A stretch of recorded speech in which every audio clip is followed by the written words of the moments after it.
Hello, everybody, and welcome back to another episode of the Building Stronger Creatives podcast. I'm very excited because today we have another guest interview. This is someone that I don't honestly know how I just discovered her work. Thank you, Instagram algorithm. But when I found her, I was super excited because I think she's doing really awesome stuff. It's super important in the musical world, and we were able to connect via Zoom sometime last year. I don't remember. Late summer, August. August, something like that. Yeah. But I'm excited to have her on the podcast to share her expertise. And I'm hoping that we're going to have an awesome conversation about strength training for musicians and then whatever else just happens to come up. So, Angela, if you don't mind just introducing yourself, a little bit about who you are and what you do. Sure. And I think we connected because I was in Chicago in August for the National Flute Association convention. And Yes. somehow I think the algorithm picked up. I was posting stuff about being in Chicago and you live in Chicago and blah, blah, blah. This is why this is why social media really works sometimes because I had no idea you existed and vice versa. And here we are. So I love that. Yeah. So anyway, brief back history on myself. My name, Angela McHouston. My business is called MusicStrong LLC. And we just got trademarked this week. So that's exciting. That's all Congrats. exciting. Thank you. That was quite the lengthy process for anybody who wants to know. But the good news is it's all done and we're ready to go. And what I do is I focus on strength training for musicians. And the reason why I focus on strength is because um, when I got started, I started realizing that musicians love to stretch, but we don't know what to stretch, but then we don't strengthen. So it's like you have two sides of this coin, right? We have the side where if you only stretch what's tight, but you never strengthen what's weak, that cycle of dysfunction is just going to continue. So the other part of it is that we tend to not know what to stretch. We just stretch what hurts. And in my research, I found out a lot of times what hurts is actually weak. So we could be making the problem worse. So a bit of backstory is that I'm a flute player and I've had 4 different playing related injuries. You can like all on my website, musicstrong.com, and in the about section, I go into all of that. But the short version is that every time I got injured, I'd go see a doctor and they would just say, well, just quit playing. Like, that's an option. This is not a hobby, bro. I mean, this is my career. My second injury, I was in graduate school at Florida State for flute performance. I'm in the gym. I have no idea what I'm doing. I'm just following whatever the magazines say because that's what I want to look like. And, I love to exercise, but I don't know what good form is. I don't know anything. So I'm in the gym and I'm doing like a incline dumbbell press. And I feel this sharp pain behind my shoulder blade. If there is one area of the body that I hear more than another where people hurt, it's behind the shoulder blade, right? And that is because that area is weak. It gets stretched to the front so much because whether you're playing a brass instrument, a woodwind instrument, harp, percussion, sitting at an audio soundboard, whatever it is, our arms are in front. And then we have this hunched posture from what we do all day, whether it's being in front of a computer, driving, eating, folding laundry, whatever, vacuuming, anything is in front of the body. We don't do a whole lot to strengthen that area behind the shoulder blades. And since I wasn't bracing my spine properly and I didn't know what I was doing, that area just gave out and I tore the muscle back there, which is what a strain is, in case you didn't know. I know you do, but for those who aren't listening. And I go see the doctor at Florida State at Health Services, and he says, yeah, you need to rest. I'm preparing for recitals. I'm in school for performance. You can't tell me to quit playing. He goes, well, here's some muscle relaxers and a prescription for some massage, which made me real sleepy, which did not go over well in my, I took those and I didn't know what the side effects were. I just took it. And then I went into my next class, which was me, 2 other graduate assistants, and the teacher. There's 4 of us in this room and we're very tight quarters and I'm falling asleep right in front of her. It did not go over well with her at all. I can imagine that would not go over well.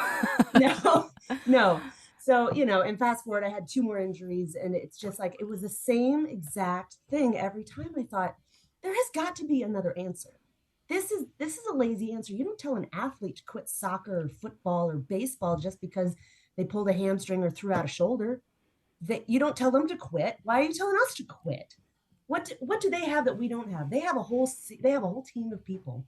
They have athletic trainers, they have physical therapists, they have massage, they have all these things. What do we not have? And then I started looking into the research. And if you're watching this, you can see the poster behind me says 90% of musicians will be injured. There's a study that is actually in my book that I quote that said up to 93% of musicians will experience playing related pain or injury over the course of their careers. And that number is absolutely astounding. It's one of the highest injury rates of any profession, above, construction workers and everything else. But we keep quiet about it because there's a stigma, right? And so when I had my third playing related injury, this is where MusicStrong got started, or partially. So I go see this doctor. I'm cramming for an audition. And the thing is, most of these I was cramming for something. You cannot cram on an instrument. It just doesn't work.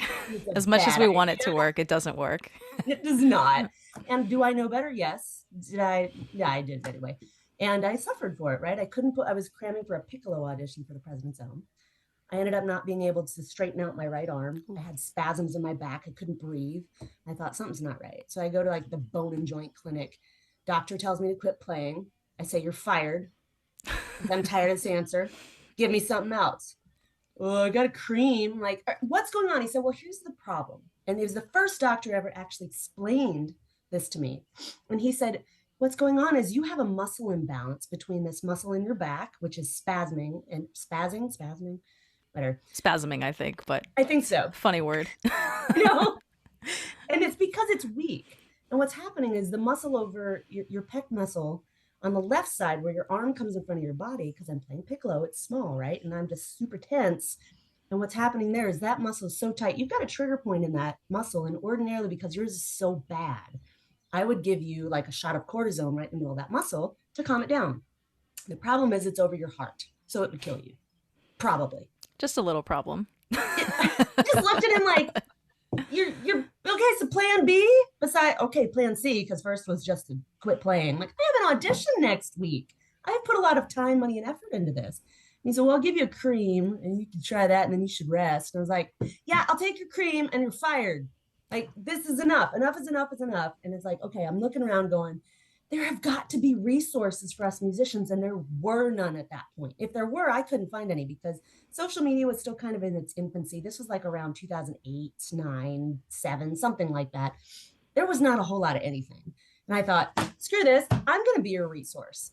I've always loved fitness. So I decided to check into being a personal trainer because I've always loved fitness and thought, I wonder if training people training your body is kind of like private lessons on your instrument, but for your body.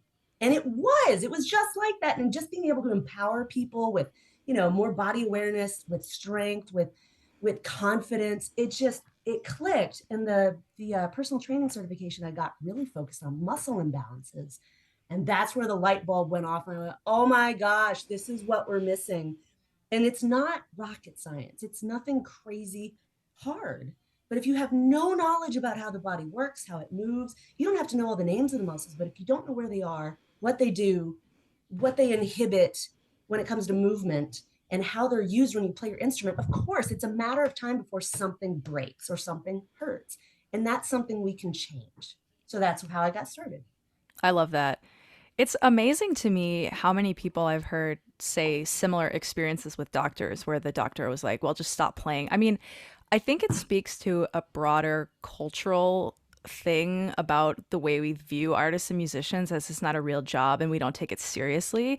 And I also think it speaks to this disconnect between the physicality of really all art, not just music, but music is physical, I think, in an obvious way, but I don't think that that's taught in schools and I don't think people think about it. So you mentioned how professional athletes have a whole team of people that they work with. And while musicians don't necessarily need that to the degree that an athlete does, I do think that especially as you're getting older and you're dealing with life and injuries and things that come up, like having some sort of working with trainers or physical therapists or massage therapists, like whatever you need, is really helpful. I'm curious, since you've been coaching for, I think, over 10 years now, right? The fitness side of your business? Yeah, very cool. 13, I think. Okay, congrats. Have you noticed any change in the way that we talk about injury and pain with musicians? I'm curious what you've seen over that time. Yes, finally, but it has been incredibly slow going. Incredibly. It's like dinosaur pace. But like for the last 10 years, I felt like there was almost nothing. And then when the pandemic hit, I don't know if this was just what I saw on my end because I was spending more time online and so was everybody else. But I feel like in the last 3 years or so, things have really started to pick up, or maybe there's just more awareness. But yeah, I've definitely seen more of that. I've been giving workshops at schools for the, well, how I started this was at the Florida Flute Association convention back in like '09, right after I got my certification. And I gave a presentation on, I think it was called Basic Strength Training for Flute Players. I mean, it was super basic, right? But nothing had been, there'd never been a topic like that ever. And the room was just full of people. And they're like, this hurts, this hurts. But this lady came up to me and she said, my arms go numb when I play. Do you know what's wrong? Um, no, That's but kind of I a will big try. deal. I was like, that's not okay. And that's actually really common, sadly. And people don't talk about it. They just think it's part of it. It's not. But long story short, she asked if I traveled to give workshops. I said, no, but I could. And so MusicStrong was born out of that. And so I've been traveling to give these workshops at different schools. And it's just been a progression from there, and seeing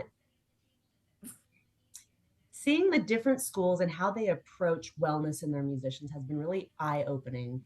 NASM, which is the National, I'm trying to say the National Academy of Sports Medicine, which is what I have, It's but this National Association of Schools of association. Music. Right? I'm also NASM Yeah. certified as a trainer, and so when I found out that there Okay. was another NASM in the music world, it was like, oh my gosh, it's Trying to strange, keep them. strange coincidence. Yes, the schools of music. They have a little clause in their manual that basically says you have to show how you're keeping your musicians healthy. So most of these schools will just put up a PDF on the website and think that covers it. And so when I did a workshop, I think it was at UT Knoxville, the dean came by and said, I'm so glad you're here. This workshop helps us fill our NASM accreditation requirements. I went, what? He goes, you got to look into that. So I did. And I'm starting to find out that there are more and more schools that are starting to promote this. It's on the school level, it's still really, really slow. And this is a whole conversation to get into about that because they're also slow about entrepreneurship and all that kind of stuff. I'm Um, curious, not to interrupt you, but is that a yeah, new provision for NASM, or has that been around a long time? it's been around for a while because that conversation I had was probably 2012, 2013. So that's been around for a while, but we haven't seen that. And so if you look on different schools of music, you will see probably something on the website, but it's not much. And Just it's lip mostly like, service, basically. yeah, here's how to protect your hearing. Here's where to get earplugs, like that stuff. It's super vague, super small, not very helpful, but it checks the box, right? So over the last decade or so, I've seen just like little bits here and there, but over the last 3 years, I've really seen a whole lot more. Um, so are you part of PAMA? Yes, Okay, I am. so I For just anyone joined listening, by PAMA. the way, PAMA is the Performing Arts Medicine Association. So they connect musicians and other performing artists with medical resources as well as people that work in like the physical world, so physical therapists and trainers and things like that. Yes. So I just joined them this year. It's been one of my things on the list forever. And I thought I didn't really see any value at it because their website, no offense, is terrible. It's, yeah, it needs It's a little work. No offense, Pamela. little work. Yeah. But they came out with something a couple of years ago that was like a little certification course. And there were so many people in the musician space that were interested in health and wellness that started taking that. And I think that allowed more people to get interested in it, to be more involved, and to kind of start promoting this. And so now the ball is finally rolling. Just in the last 3 years, I've seen a bigger shift towards people talking about it, having a little less stigma. The whole mental health aspect of the pandemic and how that affected musicians translates also over into physical health. So I mean that the whole thing just changed right there. Like the last 3 years has been the biggest shift I've seen.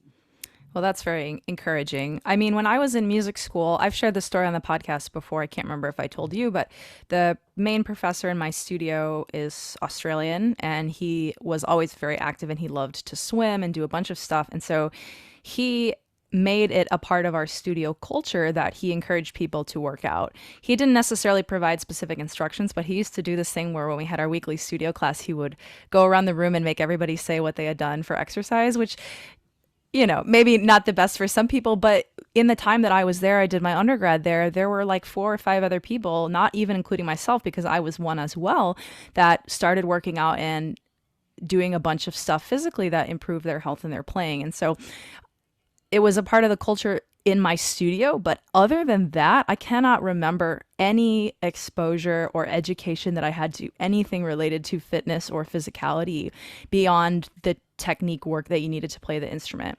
So it's really encouraging to see it. I mean, I see it myself in my work, and to hear it from you who've been in this like fitness music world longer than me. So I'm curious, what do you say? So people are maybe coming around to the idea that they need to focus on their physical health. What do you say to people that are still reluctant about strength training specifically? Because the one thing that I used to hear a lot when I was in music school is a bunch of ideas really about how strength training will negatively affect your playing. It'll affect your fine motor control. You'll be some dumb, jacked meathead who can't play your instrument anymore. A whole bunch of things about how it would affect you negatively. And that was not my personal experience. And obviously, as a coach, I don't believe that. But I'm curious what you say to people, because I'm sure you still hear that or see that sometimes in the music world. Yeah, with the clients who come to me, obviously not, because they've already made the decision They of, drank hey, the I'm Kool-Aid. yeah, they're seeking me out because they're like, I gotta do something. And it's usually at that point where it's like, I gotta do something before it's too late, right? But for the rest of people who are not feeling physical effects from playing yet, or they're in the music school and they don't know, let me just say, you are not gonna get jacked, yoked, or swole just from picking up a dumbbell. Your I groceries are wish gonna it go was up. that easy. I've been trying to get jacked for so long, and it's just not happening as fast as I want it to happen. But that's a conversation for another time. I know. It's like a full-time job. I mean, Yeah. if you really want to be huge and just blow up and whatnot, you're gonna have to work at it so hard. I mean, it is like a second job with the nutrition and the training and the oh my gosh, it's just so much. So strength training, what I would say is that anything you do that has resistance is strength training. Picking up your groceries, especially if you do it in one trip, is Your strength training. instruments, I mean, I played trombone, so you'd be carrying 2 trombones Yes. and a huge bag of music. Like, what is that if not strength? Right? Look at these bass players who have to haul their amps around. Yeah. Those are not lightweight, right? So strength training is just that, it's resistance, right? It's resistance training. And so you're not going to get there's if you want to get big, it's you have to really work at it. But strength training is really just strengthening the weaker muscles, strengthening the muscles that need more endurance to play your instrument. And the more you train the muscles that need that endurance and you increase that endurance, the less you're going to hurt. And that's all it is. Instead of just depending on the weight of the instrument to provide the resistance you need, because okay, so you play trombone, right? You don't play it on the other side of your body. You only play it on the one side of your body, right? So that obviously is going to create some muscle imbalances. Muscle imbalances are not bad. You don't ask a pitcher to pitch with both arms. It's not a bad thing, right? But if we neglect the muscles around and the weaker muscles and we don't ever train them, that could lead to a more severe imbalance like what I had. And then if we don't increase the endurance of those muscles, then that imbalance could get worse and lead to injury. So strength training is something really basic and something that you can do without having to do a whole lot. Like the book that I wrote is it didn't come out of the pandemic. It was right before. And so it was just, I could not have timed it better because I wrote this, published it, and then republished it during the pandemic. And it's basically about basic strength training you can do with little to no equipment. And it's the basic stuff you need to know to keep your body healthy. This is what bracing is. This is what good form is. This is why you need to do this. And it's nothing like, it's not CrossFit, but if you want to get into CrossFit, here's the stuff you need to know to do it safely. Everybody's got a different path. Yeah. I want to get into specific exercises or approaches that you recommend to musicians at one point. I'm curious, what do you say to people that worry about the risk of injury from strength training, and how, okay, I'm sure maybe I buy the idea that if I lift weights, it will help me potentially reduce the risk of overuse injuries from playing. But what if I get hurt at the gym? Isn't that riskier? Like, how do you deal with that particular objection? That's absolutely fair. I mean, my second injury was from that because I had no idea what I was doing. But if you understand what I mean, the basics of form are not necessarily taught in a magazine, right? Definitely not. No, no. So, I mean, and it's not that difficult, but it's just understanding. So, increasing your body awareness and understanding good form is going to go a long way. And that's something that musicians need anyway. The more body awareness you have, the better you're going to play your instrument. My teacher at Florida State was big into dynamic integration, which is based off Feldenkrais. And she would have us stand on one leg all the time. She would constantly say, "Do you feel your feet when you play?" She was Swiss. So, I mean, she was constantly having us redirect ourselves towards the ground through the rest of our body. Well, what do the backs of your knees feel like? What does the underside of your nose feel like? What does the inside of your elbow on the left side feel like? Can you feel your big toe? I mean, she just constantly redirect us to the rest of our body because we get so wrapped up in our headspace, right?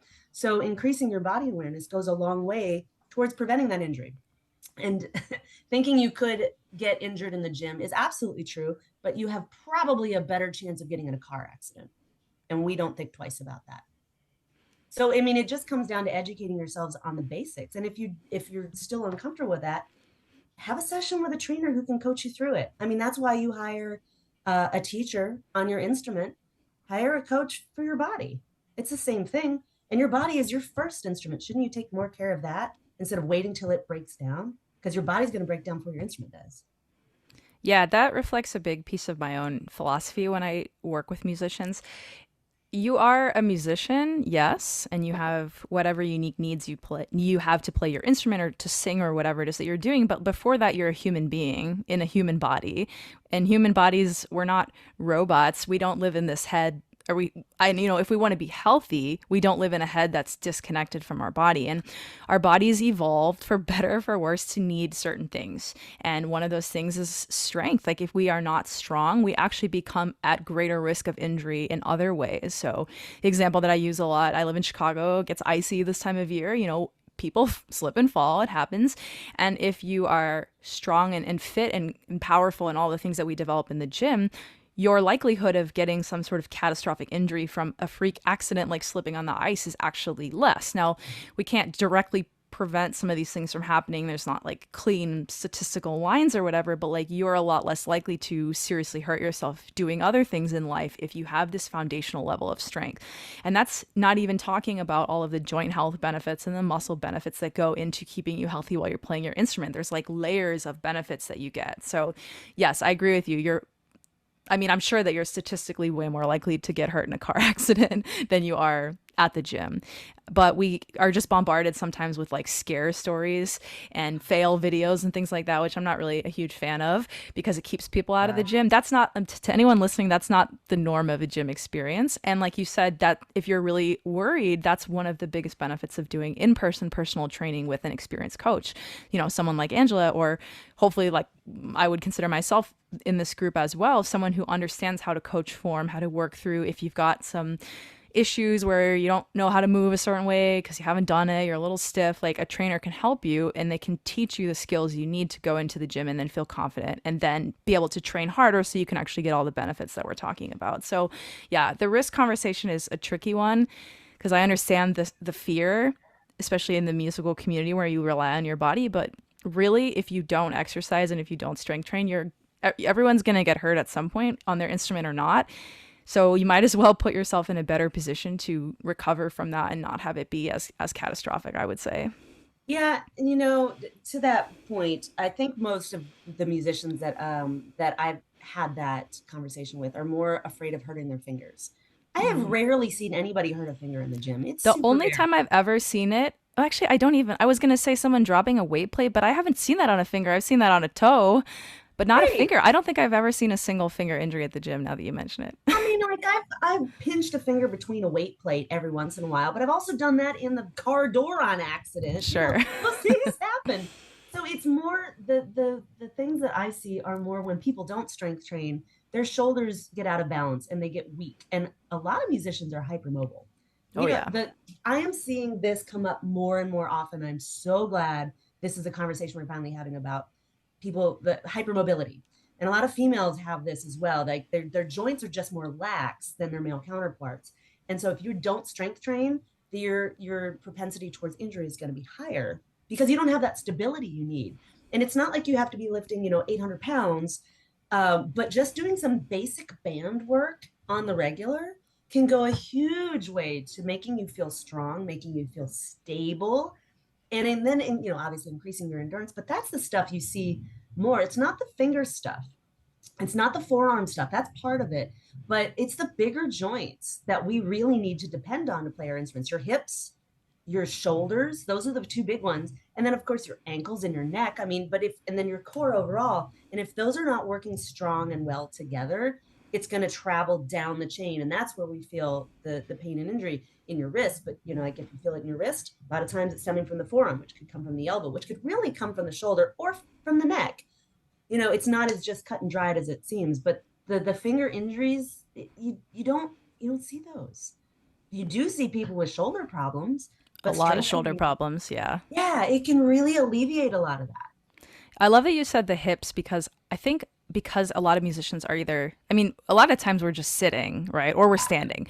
And so we don't think our hips are involved. Maybe we're a little more cognizant of our shoulders and upper body, but your body's not this like disjointed collection of parts. Everything is like literally connected with fascial tissue and like all kinds of other things, not to mention nerves. And what's going on in one part of the body is very often responsible or at least connected to what's going on elsewhere. So if you have pain in your hands, a lot of times it's not necessarily an issue at the hands. I know you talk about this a lot. It could be issues coming from weaknesses or tightness elsewhere in the body. So when you are training, that's why it's so important to take a balanced, well-rounded approach and think about how your body is actually supposed to work as a global unit versus saying, oh, when I work with non-musicians, it's the same thing. People might say, "Oh, my knee hurts," so they want to focus on the knee. Well, what's actually causing the knee issue is often going on at the foot or the hip, and so or even in the upper Happy body. neighbors. Yeah, exactly. So it's not so simple, and that's why taking, like I said, a well-balanced approach is really helpful. I also like that you mentioned hypermobility. I definitely think a lot of people don't even know that this is a thing. I think we have this cultural idea that the more flexible and bendy you are, the better, and that's actually not true. Oh, it's not. I have a family member. Actually, I'm a little hypermobile myself, although not as much as this family member. And you can end up with some really crazy injuries. She sprained her thoracic spine, which is like, how do you even do? I mean, if you know anything about anatomy, how do you even do that? It's That's like it's impressive. like a very mobile part of the body that has a lot of potential. Anyways, hypermobility can be just as problematic as being really stiff, and I think that people who are hypermobile, they tend to, I mean, we all do this. We want to do things we're good at. So a lot of times people that are hypermobile are the ones doing a ton of yoga, when in reality, what they need is not, I mean, do yoga if you love it. You like all the benefits, that's fine. But what you need physically is more strength training. You need more stability. You need your joints to be more centered when you're moving. You don't need to be able to do like Cirque du Soleil level acrobatics or anything like that. Right, right. So let's shift to what I mentioned a little bit ago. I'm curious if you have. So, okay, let me back up. I know you wrote a bunch of guides, essential exercises for each instrument, which I think is really cool. And after going through that project, I want to know if there are anything, or even just in your coaching in general, any exercises or approaches that you think most, let's just say, instrumental musicians would benefit from. Like, are there stuff that you're doing a lot with people, or specific exercises or approaches that you think are especially helpful for people to know? Yes, definitely. So, as I mentioned in the beginning, the one source of pain I hear more than any other is pain behind the shoulder blade. So the muscles there that tend to be the culprits are the rhomboids. And if you get my book, I've got a little goofy muscle man in the front. You can He's Google a all color little coded. anatomy image too in the meantime, but you should definitely get Yes, please Angela's do. book. Yes. So look at the anatomy of the upper back. You've got these muscles called the rhomboids, which go from the thoracic spine to the inside of the shoulder blade. They retract, they pull your shoulder blades together. You also have the levator scapula, which runs up along the side of the shoulder blade and up into the neck, which elevates the shoulder blade. You also have the mid traps. So you have upper traps, mid traps, low traps. They work together, but the mid traps are also following along with rhomboids. All three of those can be weak and they can be tight, and they can be tight and weak, which is just a recipe for ouch, basically. So what I see 9 times out of 10 I mean, and it doesn't necessarily matter what instrument you play. Trying to figure out if there's an instrument that hasn't had this problem. No, so far it's been about everybody that you have an imbalance between the front of your body and the back of your body. So the pain behind the shoulder blade is the one I see the most, like I mentioned, and it's because it's weak. Well, what's the culprit on the other side? It's your pectoralis muscles, pec major, pec minor. Those are the ones. So if you put your hand on your chest, right below your shoulder blade, right behind, right below your collarbone, and you move your arm forward, you're going to feel that muscle contract, right? So then put your hand on your chest and hunch forward. You'll also feel that contract. So then you think about, excuse me, you think about the postures that we use to play our instruments, the postures we use in daily living, whether it's typing or driving or cooking or whatever, it's all towards the front. And those shoulder blades just get pulled forward. So, excuse me, if we can retract those shoulder blades, if we can correct the muscle imbalance between the front and the back, you're going to have a lot less pain. So the exercises I give the most are to take a lacrosse ball or a massage gun or whatever you have handy. If you only have your hands, that's better than nothing. And that's to release the tight spots in your chest. For flute players, they're going to be more on the left than the right. You know, for bassoon players, it's going to be more on the left than the right, stuff like that. But you're going to have some trigger points in here. You're going to feel some things that are tender or that roll. And those really shouldn't be that pronounced. I mean, they're going to be there, but they shouldn't be that much. So what you want to do is you're going to press right in the middle of those trigger points, and you're going to hold them until they calm down. And you can also do a stretch in the meantime. So a lot of times I'll have people press on them and then bring their arm back at the same time. But my favorite thing is to, so, you know, in the corrective exercise continuum, we have to relax what's overworking, then we have to stretch it, and then you strengthen what's underworking because it's been inhibited. So I get a lot of people are like, well, why can't I just strengthen it? Why do I have to do all this stretching? Isn't stretching before exercise bad? It depends, is the biggest, is As the usual. biggest thing. Yes. But what we're doing, and I had a residency with the Army Fife and Drum Corps last week, and I explained this probably about a bajillion times. It's like, no, the reason we're stretching these muscles before you work out is because we're trying to calm down the ones that are overactive. They're doing too much. They are preventing the weaker muscles from functioning the way they're supposed to. So if you don't give those guys a chance to calm down, the underactive ones are not going to have a chance to actually engage properly. So relaxing that muscle with some palpation and some trigger point pressing, and then following it up with a chest stretch where you're actually doing an active chest stretch. So if you put for flute players, you put your left arm in the doorway, right? It's not this passive one you see physical therapists give a lot. Nothing against physical therapists, but this is not a passive stretch.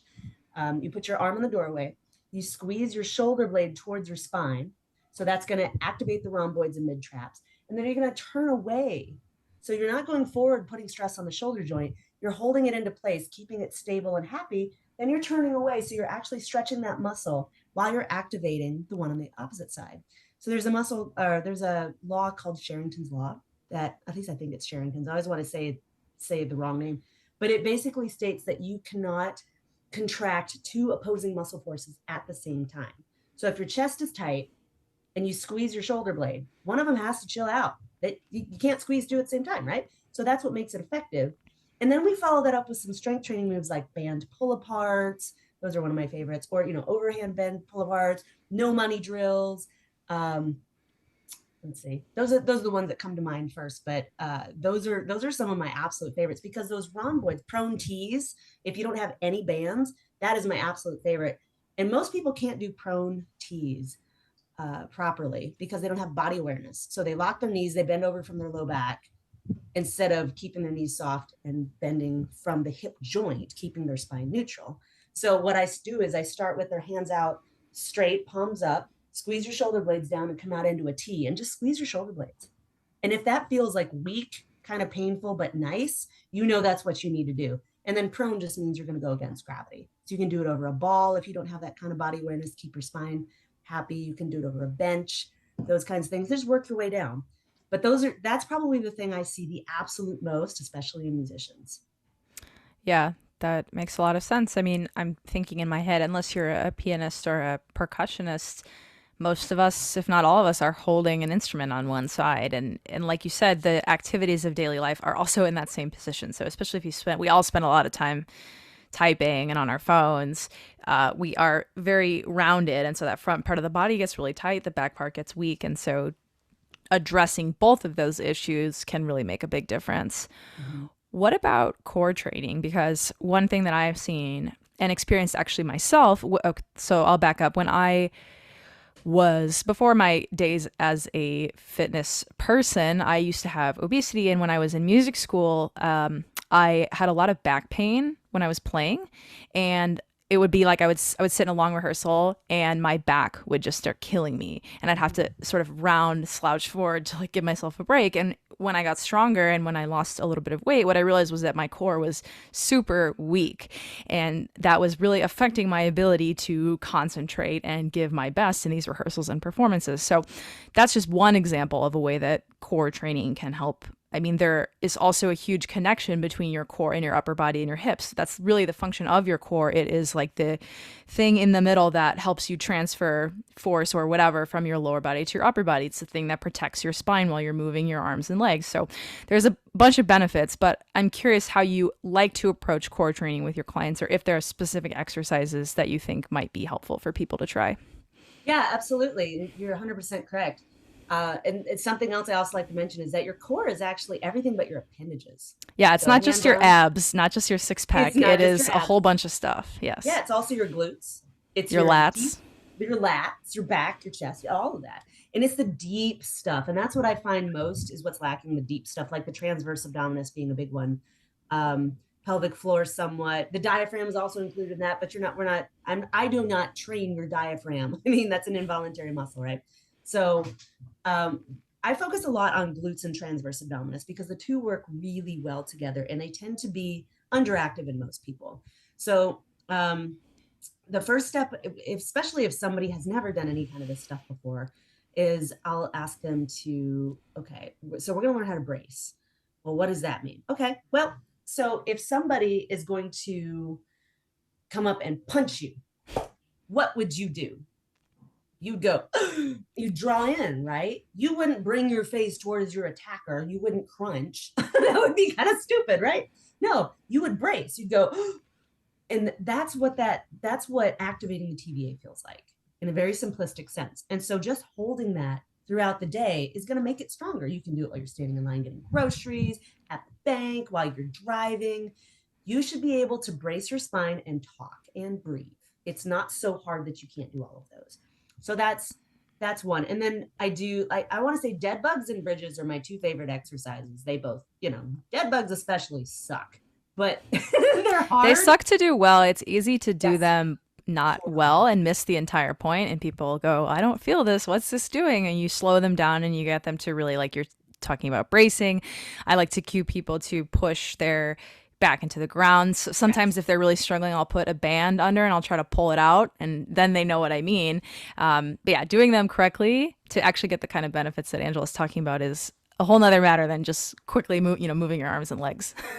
Yes, likewise. So that's definitely something I do as well. Is that what I'll tell people is, okay, I want you to pull your low back into the ground, hold it there like your life depends on it. The arms, because what we see when you see an exercise on YouTube or whatever, you're just seeing the motion. There's all this squeezing and pushing and pulling and stuff that's going on that you don't see. And that's what's most important, right? It's not the flailing of the arms and the legs. Yes, you should look like a dying cockroach when you're doing this correctly, but that's not the most important part. The most important part is that you're holding your low back into the ground, and how you're doing that is not just with a pelvic tilt. You're pulling your belly button into your spine. You're bracing. And then notice, is your head off the ground? Okay, relax your head.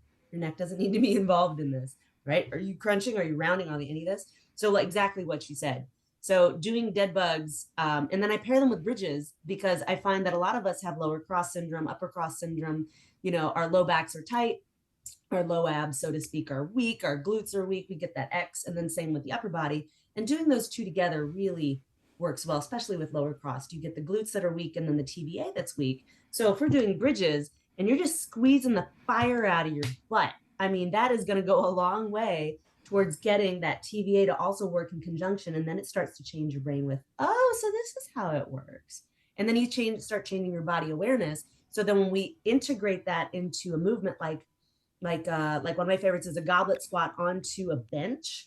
because it's not about holding the goblet. It's about the motion of keeping your knees where they need to go, hinging from your hips. And if you can't brace and you don't know where your hips are, well, it's not going to really help. So that's why bridges actually work well with that. Dead bugs work well. Plus, most people are weak in those areas. Yeah, definitely. I find too, it's also helpful to find a way to activate your lats and your glutes kind of together. So with a lot of core exercises, if you just do them with body weight, especially if you don't have a lot of context on how to create the kind of bracing or stability that we're talking about.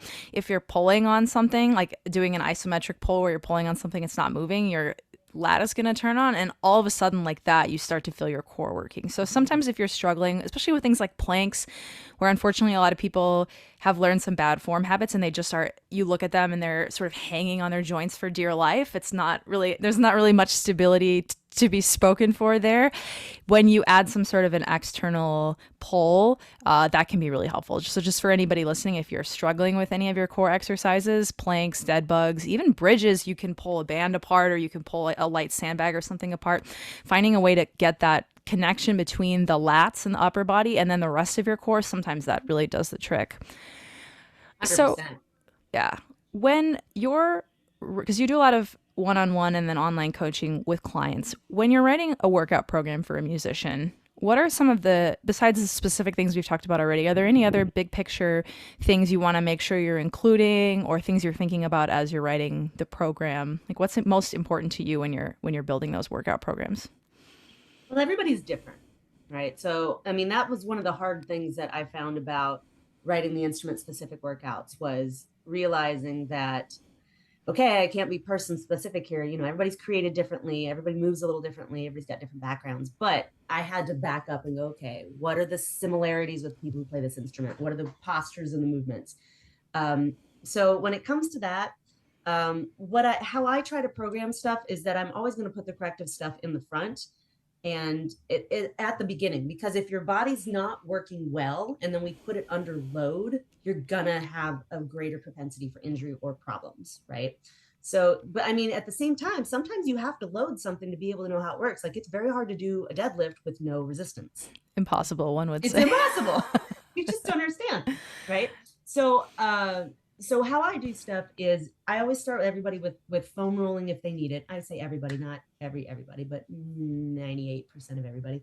We're gonna start with foam rolling what's overactive, and then we follow that up with some stretches. We follow that up with some activation stuff, and then we get into core, and then I integrate that into whole body strength training. And sometimes I'll throw the core in with the strength training instead of before. It just kind of depends on time, or am I doing like a circuit type? I do a lot of circuit type stuff. Um, Instead of doing straight sets, because straight sets are great for increasing endurance, but at the same time I find that a lot of people mentally check out and they get bored. And so going from thing to thing, or doing I do a lot of supersets or giant sets, that kind of thing, it keeps people more engaged mentally, and it also keeps their heart rate up. Sometimes that's more of what they need, and that's how I generally tend to program. And I'll put every once in a while I'll throw some plyometrics in there, or I'll do some like battle ropes or stuff, but I usually do it at the end instead of in the middle, because musicians tend to wear out, as do most of us. And so if you put it at the end, they leave feeling like they've done a whole lot. They feel really good, they feel really strong, instead of feeling weak in the middle. I love that you said you do core training first. This was something that I changed in my programming thanks to some coaches that I worked with. I just saw that they did it and I liked it a lot better. The problem, so what most people do when they do their own workouts, they're following these workouts from magazines or whatever, is they do core training at the end. And And so a couple of things happen. First of all, you skip it because you're uh-huh. tired, like you said, and it kind of, I mean, maybe some people like training core, but sometimes it can kind of be not the most exciting thing in the world. So you say, oh, I'll do it next time. And then you never do it. So that's one thing that happens. And then the other thing is that you're so fatigued that you don't get the full benefits. So we just spent a whole section talking about the body awareness, posture benefits of core training. So that applies not just to playing your instrument, but it applies to the lifts that you're going to do. So I find that when you do core training at the end of a warm up and before you lift, you actually are probably better prepared to use better form on your big Correct. lifts. So that's a big benefit of that as well. And yeah, I also will sometimes do finishers at the end. And I like that too. And if you're someone who, so there's a continuum, I would say, of people that are cool doing basically the same things at the gym all the time, and people who at least tell themselves, with this a conversation for another time, that they need a lot of variety. And so if you've accepted that maybe you need to do some repetitive things, or maybe some things that aren't super exciting, constantly changing, one way that you can increase the enjoyment factor of your workouts is doing some of those finishers at the end. You can play with a bunch of different gym toys, you can move fast, you can wear yourself out at the end. I think that's like a good compromise between what a lot of people do when they go to the gym, which is always doing random things, and then always doing the same exact thing, which is, it can be boring for sure. So it's a good I am compromise. not going to do sled pushes in the middle of my workout No, or at the you'd be beginning. toast. Yeah, toast. Unless they They go were at the end. really light. I know sometimes people will do them with a really light weight just to warm up their joints and stuff, but I don't think that's Sure. what you're talking about. You're talking That's about the not what I'm talking heavy, fast, etc. Yeah, and what you were saying about core work, that's exactly why I put it in there, because like we were talking about activating the TVA.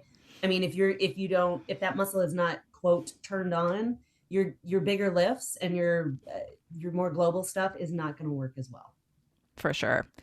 One other thing I just want to point out to anyone listening, and we sort of talked about this earlier, is make sure you're doing lower body training even though you're a musician. This is a really easy trap to fall into, is just training from the, I guess, hips up. So I guess if we're talking about core training, you say, okay, I know I'll do core training, I'm going to do upper body, and then skip your legs. But as we already mentioned, it's all connected. And then just from a general health standpoint, it's pretty important to have at least some decent strength in your legs, because you want your legs to be able to carry you around and do all the things that you want to do, both in your profession and in your personal life. So don't skip lower body. I know Angela does lower body with her clients because I see it on her Instagram. So It's true. Well, think about it. Like if you, so I was at a flute day over at Tennessee Tech this past Saturday. I'm talking to all these high schoolers and college students, and we were talking about training lower body. And I said, why do we do this? Well, think about how would your posture change if you had no legs? Or if you had one leg, your whole, I mean, it's a weird thing to think about, but you can probably imagine it. Your whole, everything would shift. How you hold the instrument would shift. Your core strength would be different. And so you don't just play your instrument with your arms or with your embouchure or with your upper body. You play your instrument with your entire body. And the body doesn't work in isolation. So if you didn't have any legs, would you play a little different? Yeah, that's why they're important. And it doesn't mean, just standing. Your whole posture change sitting, especially if like, have you ever had like a foot injury and then you notice your posture is different even when you're sitting, that kind of stuff. So your lower body is extremely important. It also transfers to like the low back, especially with drummers. I see this a lot with drummers and tuba players and trombonists and that or bass players. Oh my gosh, bass players, y'all are just anything large. yeah, yes, yes. And pianists, I mean, your low back, it's not just the core that could be weak. That transfers all the way down, right? And so I'll train a lot of people who have no balance. They have no deep core strength, and their legs are just all over the place, and their glutes are not firing. And being able to have that strong base transfers up, like you were saying. It's super important. Absolutely. And it just Especially, feels good. yeah, it's fun. I mean, well, I think it's fun. When you do Fine. lower body lifting, you're naturally going to be able to move a little bit more weight, and that can be fun. It's empowering to go into the gym and say, wow, I used to think of myself, this is going to actually transition me into what I wanted to ask you next, but I used to think of myself as this weak, unathletic person, and now I can deadlift all this weight. Like, I've seen that in so many clients, and that's one of the more fun benefits of strength training. So what I wanted to ask you next, we've had this whole conversation about benefits and some ideas of what to do. What would you say, or what do you say when you have people who feel really intimidated or feel like they don't fit in? So this used to be me, unlike a lot of trainers, but probably like a lot of musicians. I was not good at sports. I was very clumsy and awkward. I felt really disconnected from my body. I was literally the kid picked last from kickball, so I had all this baggage about sports and what people who work out are like. And I think this is really common in music. And obviously I've changed that part of my identity tremendously. But what do you say, and what do you work with people who are feeling insecure, not sure they fit in? How do they get started? How do they work through that? I so relate to this. I do not sports. The reason I pick up heavy things is there is no hand-eye coordination involved. Very true. I mean, I grew up playing tennis and I love it, but I'm still not great at it. And I never will be. And that's okay, But okay, so yeah, I totally relate to this. And even even after the last bit, I've had a lingering injury. And so just getting back into a lingering injury, plus then I had a bike accident, and then I Mm. actually hired a trainer that did not help me. And so now I'm behind. So now I'm feeling incredibly weak in a lot of areas. So I am back to beginner space. And so I'm kind of in that space again myself. And what I am finding is very helpful is A, do something. B, give yourself grace. You do not have to compare yourself to anybody else. Where you are is exactly where you're supposed to be, and your progress is going to look a little different. And it doesn't matter if you don't have the most, perfect body and you're not an Instagram model and the best leggings and all of that. It doesn't matter. They're not you. They have a different path. You have a different path. So give yourself a little grace, and also take the mindset of experimentation and seeing, what's the word, not experimentation, but finding out, like, being excited of, hey, how's this going to work, how's this going to feel, what's different about this, being intrigued on something, instead of it doesn't have to be perfect. Musicians are so good at being perfectionists. Oh yeah. You don't have to be perfect in the gym, right? I want you to pick up something and just notice, just be observant. How does this feel to me? Okay, am I uncomfortable? Okay, fine. You know, um, that's so when I have a client who comes to me and they are in that situation, I celebrate every tiny win possible. So like there's an exercise I love to do with people that is incredibly simple, very difficult, and I do not give it to people on the first day. But once we progress past, goblet squats and bridges and all things, we're going to do a step down. And people do step ups, no problem. But step down, it's like, I don't want your knee traveling forward. You're going to hinge from the hips. People have no body awareness about the hips. I mean, especially the older you are, right? And so getting them, it's also like a one leg balance strength move. And it's deceptively easy looking, and it's not. And the minute they get it, the minute they hinge right, the minute they got the balance right, and they make a comment, it's like, we're going to go, woohoo, we're going to celebrate it. It's like, look, you got it. See, you can move your body. You do know how to move yourself and take care of yourself. So finding those little wins to celebrate, finding what you like, finding what you're good at, also celebrating the stuff you suck at when you get a little bit better at it. I mean, sometimes having a buddy is helpful, take some of that intimidation out of it. Having a trainer is also helpful because they're just there with you and they should be focused on you. They should not, FYI, be on their phones. That is a huge Big red flag. pet peeve of mine. When a trainer is like just telling you to do stuff and they're playing on their phone, what are you paying them for? You can do the same thing with YouTube. No, fire them. Nope, not okay. Sorry, that's a rant. But like a trainer should be in your corner. That's like a private lesson teacher, but it's for your body. They should be coaching you and helping you, and that's it. It should be a sense of an okay space. They're here to help you, and we're just going to celebrate every little win along the way. And pretty soon, you're going to feel so much better, and you're going to be excited, and then you're going to be that person at the other end of the spectrum. But Yeah, it takes some time. such good advice.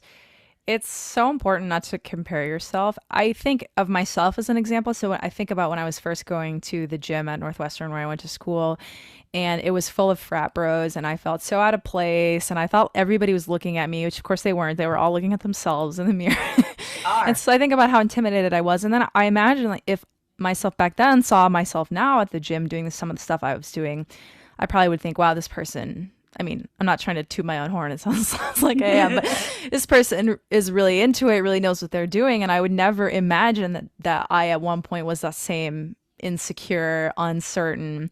So you really don't know. And as I mentioned, most people at the gym are really not concerned with you. Everybody is literally looking at themselves in the mirror the whole time and Are. only focusing on themselves, which is totally fine. I think people notice you a lot less than you think. Also put on some music. It'll Yeah, help tune everybody else exactly. out. Or if you can, go to the gym at an off time, or even, I mean, a lot of Yes. my musician clients work out at home. Yeah. And that's not necessarily for this reason, but that can be a great way to not worry about that and build some of those skills and build some of that confidence. Mm. The other thing you said that I really love that I have said in my content and coaching a lot is it is so important to do something that you like. So yes, we're talking about optimal maybe approaches to strength training, and in a perfect world there might be sort of certain things that you would be doing or people would be doing. Oh, hi, cat. For everyone This who's is me, not, who's guys. listening, Angela's cat just came on the screen. It's very cute. um, but, if you're really struggling to work out, it's probably, not probably, it's definitely better to just do something that's fun and gets your body moving. And then even as you're continuing on in your movement journey, it's so important to have some stuff that's just fun and feels good and that you're doing just because. Like, it doesn't all have to be so serious. And sometimes that is the way that you get an into movement. So maybe you go to a dance class, or maybe you go to a climbing gym, or you play a pickup game with your Oh, friends. Pickleball, yes, pickleball is huge now. I know. Yeah. Like those still count as exercise. So maybe you're not getting all of the like 100% benefits of strength training, but it can help you build an exercise habit and start to see yourself as a person who likes to move. And then that can open more doors and let you try other stuff as well. So I really love that you said that. Also, everything counts. Yes, it It all doesn't counts have to for be sure. 20 minutes. It doesn't have to be 30 minutes right now. It doesn't have to be a certain time. It does not have to be a certain intensity. Literally everything counts. So if you went on a walk, it counts. We had a podcast episode back when I was doing our podcast, and it was all about that. We had this whole thing. There's this book called The Science. What is it called? The Science. No Sweat. Basically, it's about well, it's I found this was really interesting. The simple science of motivation can bring you a lifetime of fitness. It was I'll great. put it in the show notes too for people. Yeah, it was fantastic. And one of the things that she harped on was just everything counts. Give yourself credit for all of it. Because we think if I don't go in the practice room for an hour or three, it didn't count. My mental quote mental practice doesn't count. No, no, no. It all counts because it all adds up. And there's another book called The Slight Edge by I think Jeff Jeffrey Olson. Olson, yeah. Yes, that is brilliant because the thing about was it the lily pads? They cover the how they or no the water lilies. They start out as one and then they basically proliferate until they cover the whole thing.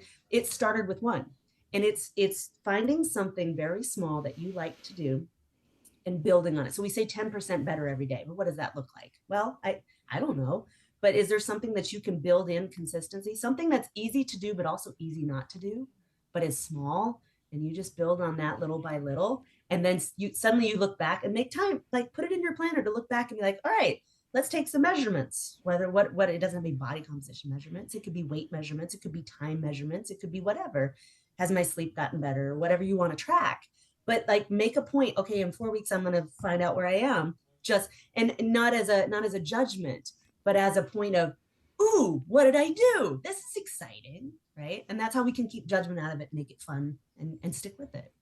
Yes. I think a blend of seriousness and fun is what it takes to get the most out of fitness and to keep doing it for life. Because I say get the most because at a certain point, there might be some things that you need to do in terms of cardio training or strength training to get a certain result. But also, if it's all serious, most people aren't going to stick with that. And especially people listening to this, if they were going to stick with that, they would already be some sort of professional athlete or bodybuilder or strength athlete, whatever. But we're musicians and we have a lot of interests. And so, yes, you have to take it seriously and work hard and be intelligent, but also fun is important. And it should be fun. Like moving your body should be a joyful thing ultimately.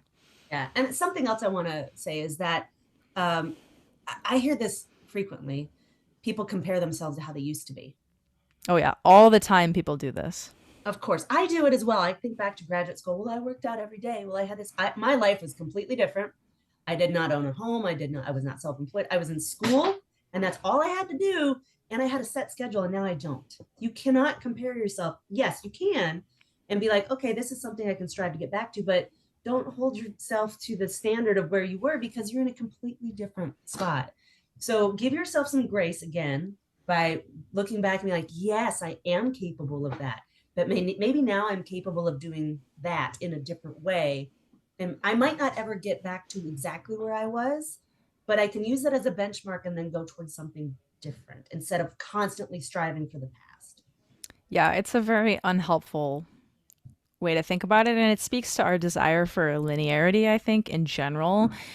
But it's just not it's not really possible to continuously get better in a linear way. So for example, if you're setting a PR on a squat or something, like you cannot just add weight forever. Like it doesn't happen. So even if you were a really dedicated, serious strength athlete, you can't. So, everybody, as we get older and as we get more experience, we have to find other ways to celebrate our progress and to consider the context of our entire life because, like you said, life changes and you get different responsibilities and changes will happen to your body and things like that. So, I think that continuing to find things to celebrate and the different ways to look at it is really important. If you're always comparing yourself to how much you weighed in college or how much you squatted 20 years ago, or I guess bench press, the one I hear a lot from guys, not to stereotype, is, oh, I Bench benched this press. in high school. It's like, well, what do I say to that? You know, what's important to you now? Like, what are you doing now to, within the context of your life and everything you're dealing with, give yourself the best chance to like live a good life? You know, that's what I care more about than how much you used to bench or even how much you bench right now, to be honest. Right? Truth, 100% truth. Awesome. Well, that feels like a good place, a nice positive note to maybe wrap this up. So, I would love for you to share where people can find more about you. I know you're all over the internet doing all kinds of things. If there's any projects or things you have in the pipeline that you want to bring to people's awareness, share away. Where can we find you? What should we look for? Sure. So you can find me on my website at musicstrong.com, on all the socials at MusicStrong Fitness, Instagram, MusicStrong on Facebook, MusicStrong Fitness Training on YouTube, and Flute Angel with a J at Twitter. I'm not really active there. Angela.McHouston on LinkedIn. I think that's basically everything. Oh, I'm on TikTok at MusicStrong something. Anyway, you type that in, you'll find me. I'll drop So most of that in the show notes as well for people. yeah, so I'm all over there. Yeah, I've got a bunch of stuff coming up, but the main thing that I'm working on, I think you probably saw this, is that um, well, I've got some instrument specific workouts that are available for download. You guys can download those right away. They're an hour to an hour and a half tutorial type. Plus, they include, so it's the video where I explain everything about the how and the why, and then we go through it together. And then I also have the downloadable workout with bonus videos. So you have it there. You can incorporate it into whatever you're already doing or do it as is. You can also grab my book, which is called The Musician's Essential Exercises. You can get it on my website or on Amazon, and it's in print or it's in ebook format. I also have the playlist of all the exercises in video format on my YouTube channel. So that's some major stuff. I've also got a program called the COVID Comeback Challenge, which is a 6-week intensive or a 16-week comprehensive workout program that you can do, that I designed for musicians who took too much time off and needed to get back into something. So you can join that, and there's a whole bunch more to it. And I've also got a job security coaching program, which basically gets into the how and the why of why we get injured and what to do about it. So if you're like a teacher or somebody who wants to start being the change in the world and really be able to change how we get injuries and how we can prevent injuries, that's something that we can talk about. But the big thing that I'm working on right now is that I am working on opening a musicians wellness center here in Nashville. And that's my big project that I'm really excited about. Working on that with a bunch of really great people right now. So the goal is to have every kind of modality in house, everything from personal training and physical therapy to massage and acupuncture and cryotherapy and float tanks and meal prep and nutrition and counseling and financial counseling and et cetera, et cetera.